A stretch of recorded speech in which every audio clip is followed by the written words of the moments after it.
Stanley was a very fine young man. Anyone who saw him in the streets of Abuja would stop and turn again. He always dressed in the latest clothes, clean shoes, nice jeans, shiny wristwatches, and shirts that made him look like a celebrity. But there was one big problem. Stanley didn't work. He didn't come from a rich home, and he had no big man helping him. Still, he would say with a proud face, "Me work for someone, never. I'm too handsome to work for people." He believed his good looks could take him anywhere, and in a way it was working. Stanley had many women in his life. If he needed money, he would ask one. If he needed clothes, he'd call another. And if he was hungry, there was always a girl ready to cook or send food. But there was one girl who stood out from the rest. Her name was Nina.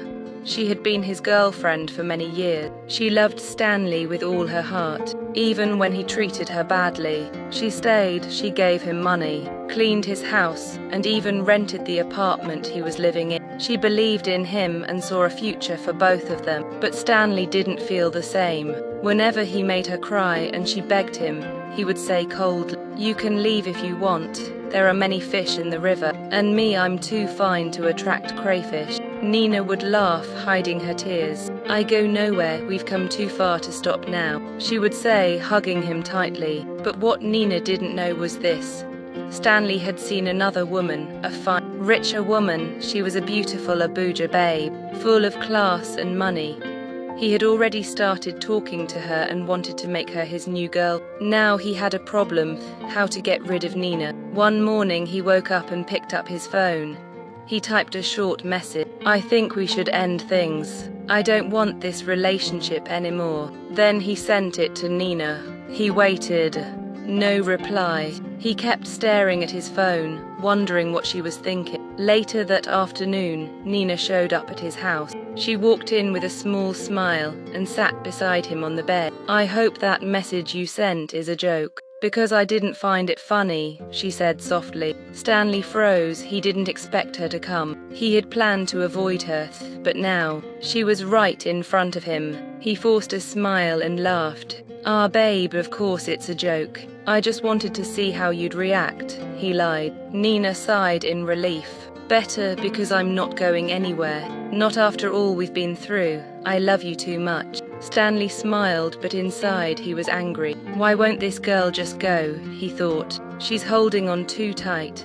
But I can't let her spoil my chance with the new bed. That night after Nina left, Stanley lay on his bed and stared at the sea. Should I keep using her till she finds out I don't love her? Or should I leave now and focus on my new woman? His phone rang. It was the rich lady. "Hey baby," she said in a sweet voice. "Are you okay?" Stanley smiled. "I'm good, but I need a favor. Can you help me with some money?" "How much?" she asked without hesitation. He told her the amount. 15 minutes later, his phone beeped. Alert. It was more than he asked for. She called again. "I don't lend money, I just give. I hope it helps with what you need." Stanley stared at the message and smiled widely. "Wow, this is more than enough. Thank you so much, baby," he said with excitement. The next day, Stanley called a house agent. They started looking for a new place. By evening, he had paid for a neat 2-bedroom apartment in a quiet area of Abuja. "I must leave this place before Nina finds out. I don't want her to spoil my new life," he told him. With the help of his friend named Kingsley, he packed all his things quietly and moved out. He cleaned the old house, dropped the key, and smiled like a man who just won a lottery. He typed another message. As he settled into the new apartment, he brought out his phone again. He typed another message. "It's over for real this time. Don't contact me again." He hit send, and without waiting for a reply, he blocked her number. He threw the phone on the bed, laid back and closed his eyes. Finally, peace. Or so he thought. Stanley was now living his dream life. No job, no stress, no boss to answer to, just soft life. His new girlfriend, Sandra, was rich, classy and generous. She worked with a big company in Abuja and always made sure Stanley was She sent him money all the time. Sometimes it was 100,000. Other time, even more, she also gave him her car to use anytime he wanted. But instead of saving or investing the money, Stanley would rush to buy new clothes, shiny shoes, perfumes, and expensive chains. He wanted to look like a big boy every day. Each time his account got low, he would smile and say, "Money won't stop coming my way. I can't be broke in this Abuja with this fine face." He truly believed that his handsomeness was his job. Even though Sandra gave him everything, Stanley didn't treat her well. He used her car to carry other women he met online, at the mall or on Instagram. He would bring them to his house, give them food, lie to them, make them feel special, and then block their numbers once they left. Stanley had one secret: he knew how to talk to women. That was his only skill. He could make any woman laugh. He would tell them what they wanted to hear. He would smile, touch their hands gently, and say things like, "I've never felt this way before, you're different." And the women, they believed him. He used all his time learning how to sweet-talk women. Since he had no job or business, he would spend his day chatting with girls, planning how to win their hearts and their wallets. But there was one thing Stanley would never do.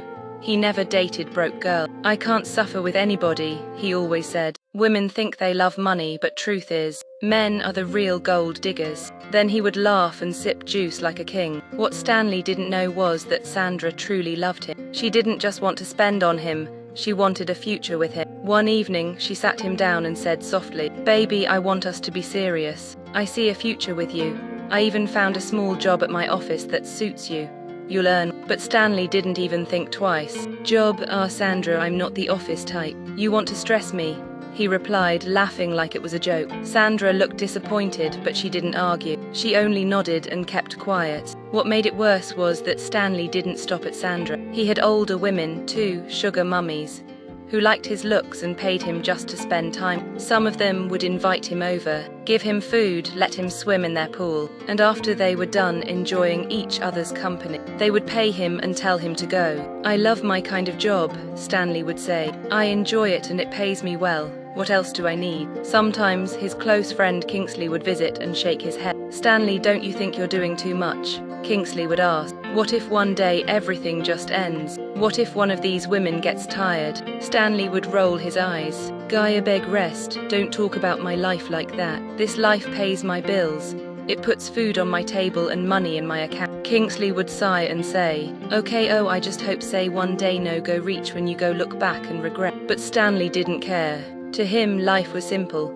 Fine face plus sweet mouth equals soft love. He had no plans of stopping. In fact, he was already chatting with another rich woman who promised to take him to Dubai. As far as Stanley was concerned, his work was making women happy, and they were paying him well for it.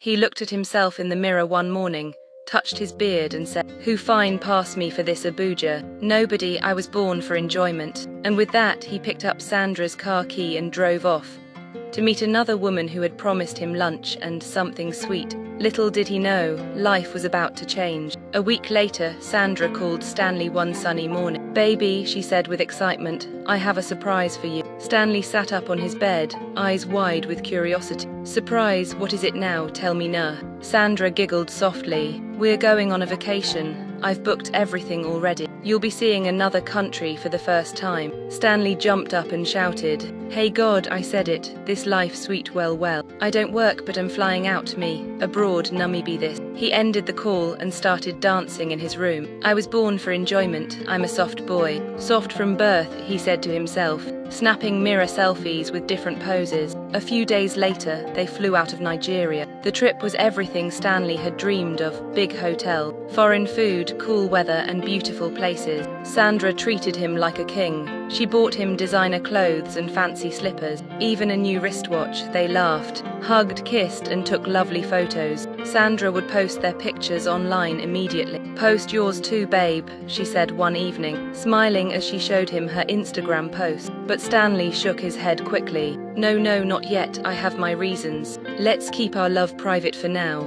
Sandra looked at him, confused but quiet. "All right," she said softly. That night after dinner, they went back to their lodge. As they cuddled on the bed, Sandra leaned close and whispered, "Stanley, tell me the truth. I'm not your only girlfriend, right?" Stanley quickly sat up, his face full of fake shock. "Why would you say that? You're the only woman I care about. Why are you doubting me like this?" Then why won't you post me? She asked again, eyes searching his face. Stanley frowned and raised his voice a little. So this is what you've been thinking. You're being very insensitive. I treat you well. I love you, and yet you're accusing me. Sandra's face fell. I'm sorry, she whispered. Maybe I overreacted. Stanley hissed, looked away, and folded his arms. He kept quiet like someone who was hurt. Sandra moved close and touched his chest gently. Forgive me, she said, please. After some more begging, he finally smiled and said, It's okay, I just hate when you question my loyalty. Later that night, Sandra woke up. The room felt quiet, too quiet. She turned and noticed Stanley was no longer beside her. Maybe he's using the toilet, she whispered to herself. She got up slowly and checked the bathroom, empty. Her heart began to beat fast. Where is he, she wondered. Then she heard a voice, a soft laugh. It was coming from the balcony. She tiptoed to the door and gently peeped through the curtain. What she saw made her heart stop. Stanley was standing outside, holding a white lady close and kissing. Sandra froze. Jesus, am I dreaming? She whispered. He brought another woman into our lodge. She quickly took a picture with her phone, turned around and tiptoed back to bed. Her eyes were full. Why would he do this to me? After everything I've done for him, she cried silently. I feed him, clothe him, love him. Is this how he repays me? She stayed still and quiet. Some moments later, she heard the kitchen door open. Stanley and the white lady sneaked out through the back. He didn't know Sandra was awake. He believed his secret was safe. But Sandra had seen everything, and now she had a plan. The next morning, Stanley woke up early and made breakfast. He whistled happily, dancing with the frying pan. She thinks I'm the best boyfriend, he said to himself. Soft life continues. He served Sandra breakfast on a tray and smiled. Good morning, my queen, he said sweetly. Sandra didn't say much. She just smiled and ate the food slowly. Stanley's phone was lying carelessly on the bed. She picked it up and held it for a while. Ping. A message popped up on the screen. Where have you been, babe? You're not picking my calls, my body misses you. It was from his sugar mummy. Sandra shook her head slowly and took a picture of the message. Then she placed the phone exactly where she found it. When Stanley came back from the kitchen, she acted normal. She finished her food and gave him a warm hug. Then she looked into his eyes and said calmly, Get your things ready. We're going back to Nigeria tomorrow. The next morning, Stanley and Sandra packed their belongings quietly. Though things felt a bit tense, Stanley didn't suspect anything serious. At the airport, they held hands, smiled at strangers, and acted like a perfect couple. On the plane, Sandra laid her head on his shoulder. Stanley felt proud.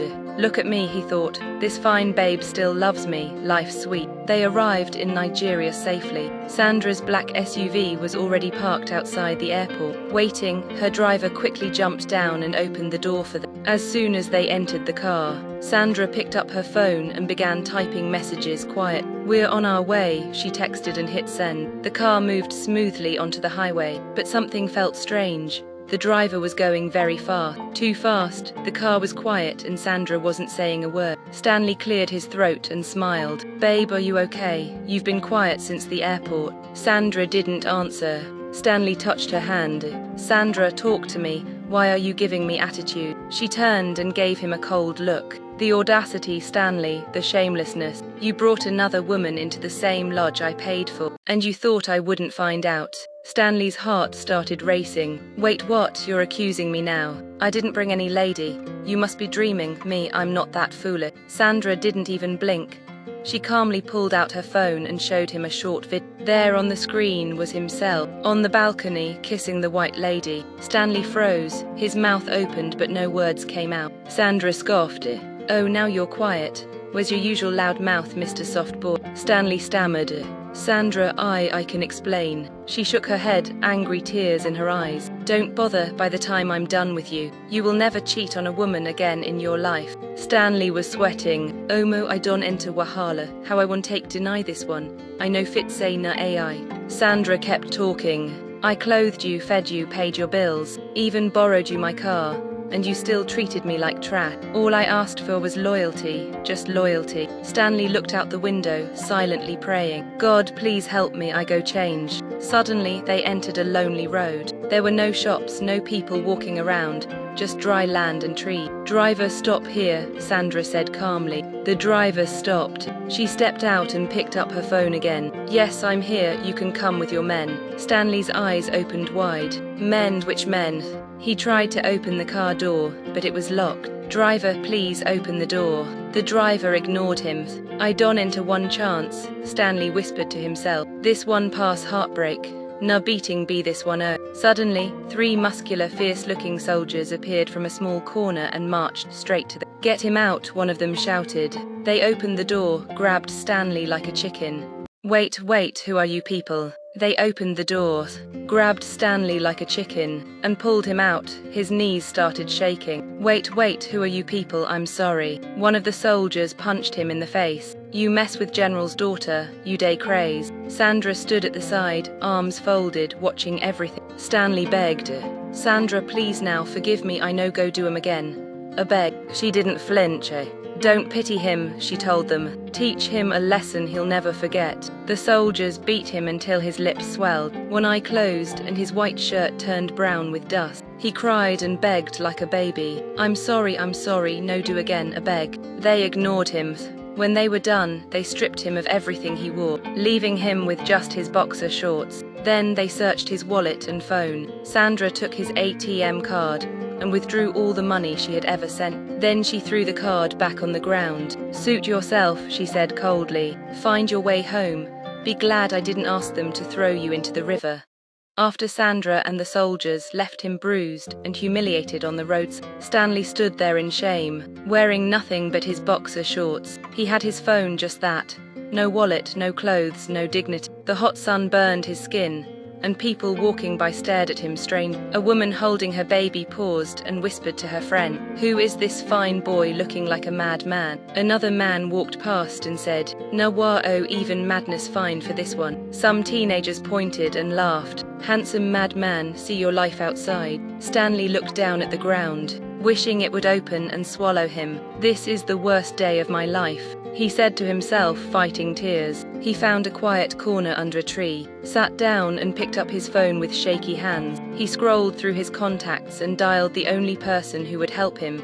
Kingsley, his childhood. Kingsley picked up on the second ring. "Guy, wetin happen? Why your voice day shake like this? Please just come, I'll explain later, I need your help." Kingsley didn't waste time. In less than an hour, he drove to the location Stanley had sent. When he arrived and saw Stanley sitting under the tree in his boxer shorts, swollen face and dusty legs, his jaw dropped. "Jesus, who beat you like this?" Stanley stood up slowly and whispered, "This is not the time for story. Please open the car door, let me enter." Kingsley quickly opened the door. Stanley jumped in and leaned back in the seat, closing his eyes. As they drove home, Stanley began to talk. "Sandra caught me with another woman. It was a white lady. She called soldiers. They beat me, took everything I had, even my ATM.